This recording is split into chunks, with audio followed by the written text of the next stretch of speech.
Day mga kadadis Frankie, ating tunghayan naman po ngayon ang video ng isang beneficiary ni Daddy Frankie na si Nida Punto por Punto.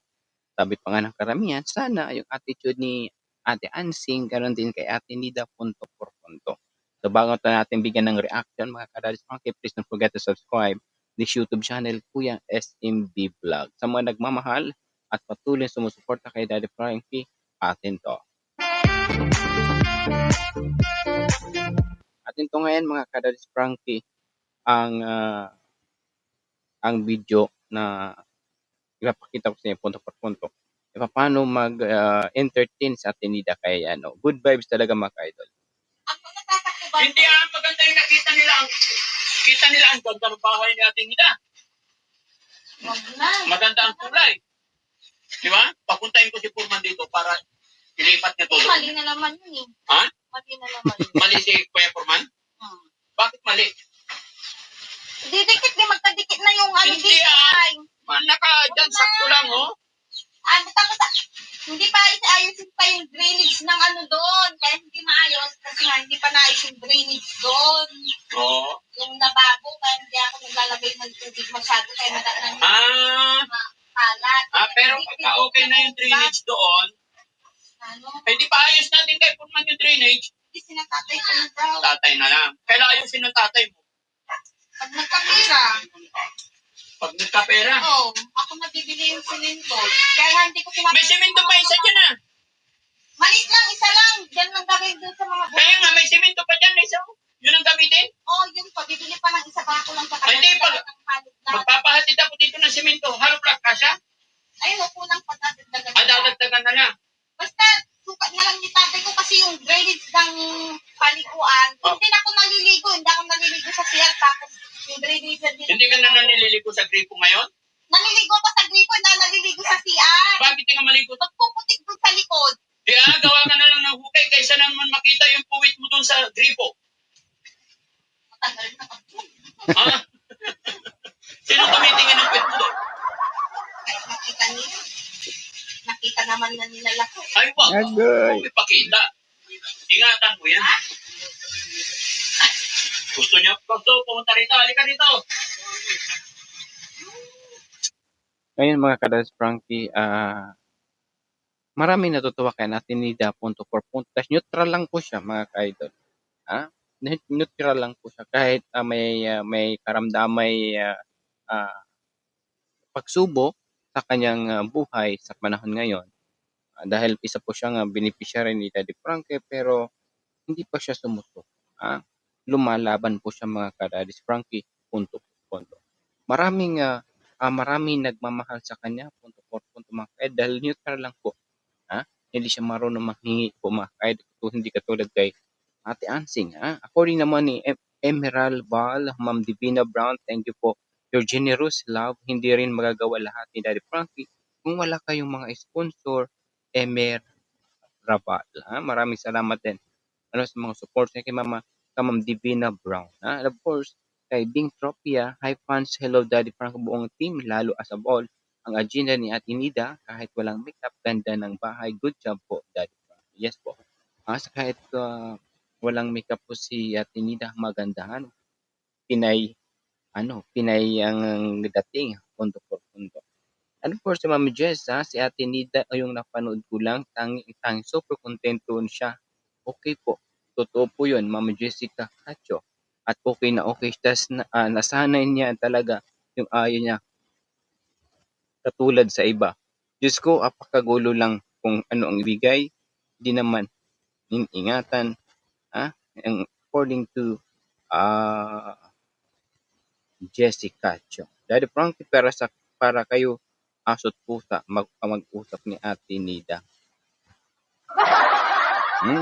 Dapat Mami Rochelle, the dirty kitchen niya ay malapit sa pintuan ng kusina para dyan sa harap.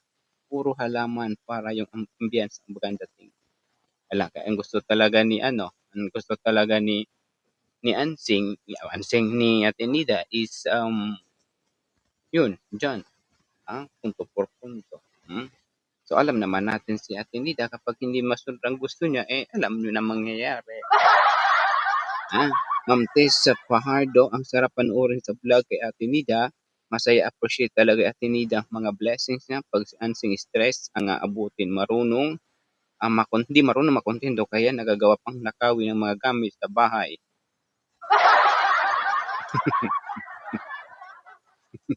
Totoo din naman.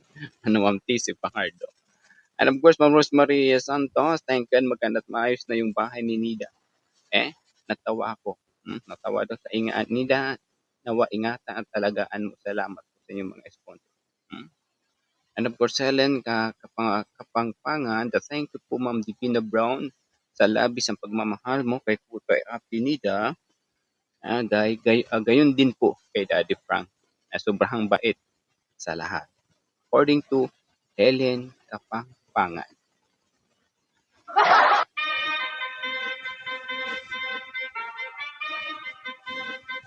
And of course, according naman to Elise, yan nakakatuwa kay Ate Nida, kahit minsan moody siya pero grateful, contented siya.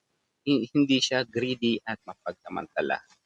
According to LCD, di ba? Neutral lang siya mga ka-Daddy Frankie. Thank you po Team Daddy Frankie sa mga sponsor. According to Purisima Avila. Again sa mga nandyan na mga ka-Daddy Frankie, again, supportan po natin si ka-SMB channel, punto por punto. Mary Grace Bueno, hello po Daddy Frankie, official Aling Rochelle, vlog, buong team po. At hindi God bless Ma'am Divina Brown. Pati Masabaw, maraming nagmamahal kay Ate Nida kasi hindi siya katulad ni Ansing wapang pero gahaman sa pera. Kay Ate Nida, marami talagang nagmamahal sa kanya. According to Fatima Tabawa. So yun po mga ka-idol, na marami talagang nagmamahal kay Ate Nida dahil neutral lang po siya. At kumpara kay Ansing punto por punto. Yun lang po mga ka-Daddy's Frankie again. Sa mga bagong pasok, so alam naman natin na si Ansing lang po yung beneficiary na marami pong natutuwa. At alam natin naman na si Ansing, si Nida, at alam naman natin na si Ate Nida ay marunong siya makontento kung anong ibigay at hindi siya marunong manghingi, kusa siya nag-aantay kung ano ibigay. Ganun lang po mga ka-idol, yung ni Kuya SMB, sana tuloy-tuloy na po ang papasuporta natin kay Daddy Frankie na to spread the community, na mapalawak ang community ni Daddy Frankie. Alam naman natin mga ka-Daddy Frankie na maraming natutulungan si Daddy Frankie. Punto por punto. At alam ko na mas marami pang mga tulad ni Ate Nida ang mabibigyan tulong ni Daddy Frankie kung tuloy-tuloy ang suporta po ninyo punto por punto. Ayan mga ka-idol, hanggang dito na lang muna tayo. Maraming salamat sa pag subscribe ng aking channel. Nasa yung channel ko, ka-SMB channel. And maraming salamat, hanggang dito na lang. Again, this is Kuya S. This is ka-channel. This is ka-SMB channel. Para sigurado, punto por punto, pack na pack and full na full. Have a good day everyone. Ingat ka, bless. Mabuhay po tayong lahat. Love you.